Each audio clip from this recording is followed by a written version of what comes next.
Well, Steve Steve 9. Well, I want to talk about the Clairmont murders, the TV movie. It's a two-part TV movie, 1 hour, 20 minutes for each part. Uh, I stumbled upon it on 7 Plus the other night, about 2 days after stumbling across Clairmont, The Killer Among Us, which is a two-part documentary series on 10 Plus. So I was quite informed, and it was great timing. And it was interesting because I didn't know a lot about this case. I heard about it. I had a friend who lived in Perth who told me all about it back in the day.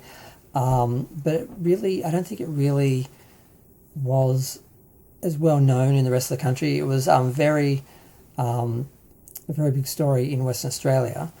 It's the story of a serial killer. There is a murder on Australia Day, 1996, 26th of January 1996. It's the birthday of the first victim, and she goes out and never comes home. Now, I remember that day because that's my birthday as well, January 26th, and I remember that year.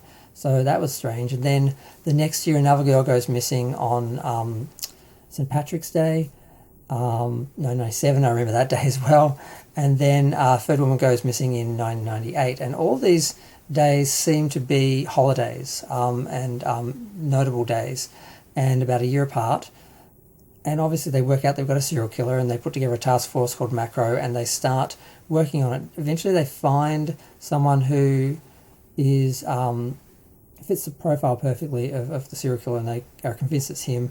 But it's so perfect, it's cliched, and it turns out it wasn't him. So they basically profiled this guy in the media, and they followed him and harassed him for years, and he actually was innocent. What he was guilty of doing was following girls in his car that were going home alone, because there was a serial killer and he wanted to make sure they got home safely, and apparently allegedly that's what he was doing.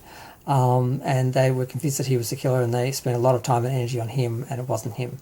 Now, the real guy, he had started off stealing underwear and sneaking into people's houses and being harassing people in his area. Then eventually he assaulted a woman. Then he sexually assaulted a woman about a year before the first murder. And somewhere in that time, he also assaulted a woman on a job. He worked for Telecom, which is sort of the earlier version of Telstra, which is one of our main telephone companies in Australia. And he was called out to a job, and he went prepared to assault this woman. And he went to the bathroom, and he came out with weapons and was prepared to assault her, and he failed. But the police didn't take it seriously. They just dismissed it. They made excuses for him. They're like, oh, this poor guy is so nice, but he just has had such a bad time with his girlfriend, and he just lashed out at this woman, and it was just rubbish. He went there, it was premeditated. He went there planning to assault this woman, and he got away with it. It wasn't recorded as it should have been. And then when they were looking for the killer, he didn't come up in any of the databases or anything, because it was put down as like a simple assault or something. It wasn't.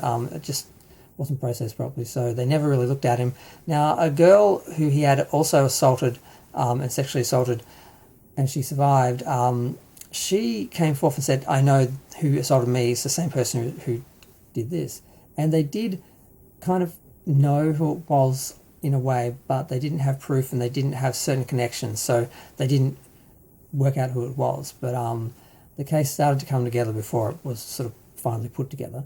Now, eventually it became a cold case. 20 years passed before it was solved in 2008. Basically, they started looking at it again objectively, because the police had, tunnel vision, and they just were focused on this one person, and they weren't really investigating it anymore.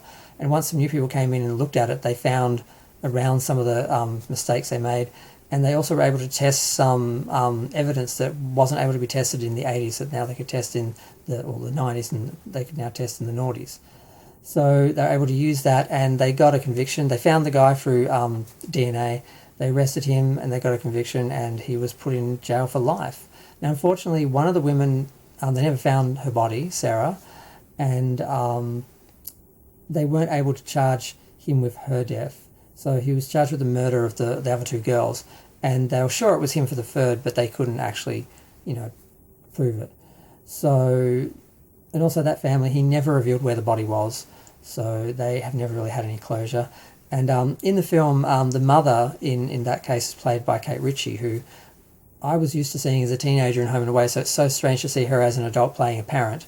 But so that's basically the case, and the production was really well done, and I'm glad that it got a proper, movie treatment, because it was a big case. It did really affect Western Australia and the sort of nightlife for a while, and it was one of those mysteries that was around for a good 20 years before it was solved.